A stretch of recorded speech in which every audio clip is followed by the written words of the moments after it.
OMP Graceful Restart.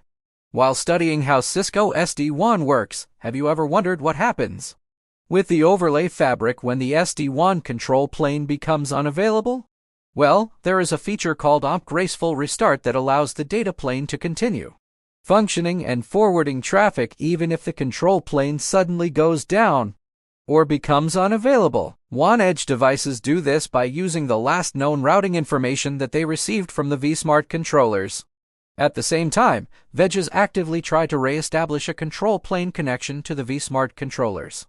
When the controllers are back up and reachable, DTL's control connections are re-established, and the vEdge routers then receive updated and refreshed network information from the vSmart controllers. Cisco vEdge and vSmart devices cache the OMP information that they learn from peers. The cached information includes OMP, TLOC, and service routes, IPsec SA parameters, and the centralized data policies in place.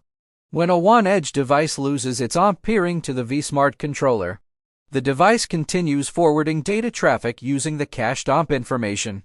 The edge device also periodically checks whether the vSmart controller has come up.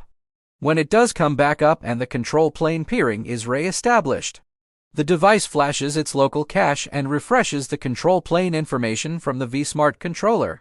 This same technique is valid in the opposite scenario, when a vSmart controller no longer detects the presence of Cisco vEdge devices. It then uses its local cache until the WAN edge device becomes reachable again, manipulating the best path selection process. Similar to the well-known process of manipulating the BGP best path selection process with route maps in Cisco SD-WAN, we have the ability to manipulate the route selection locally on WAN edge devices. This is typically done using a local device template.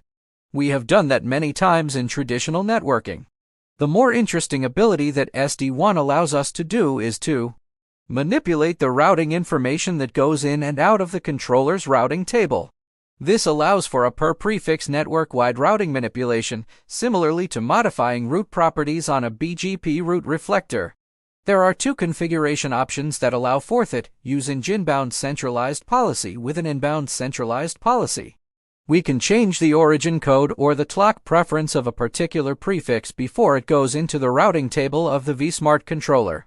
Using outbound centralized policy with an outbound centralized policy, we typically modify the routing information that is sent to a particular set of WAN edge devices in order to influence their own best path selection algorithm.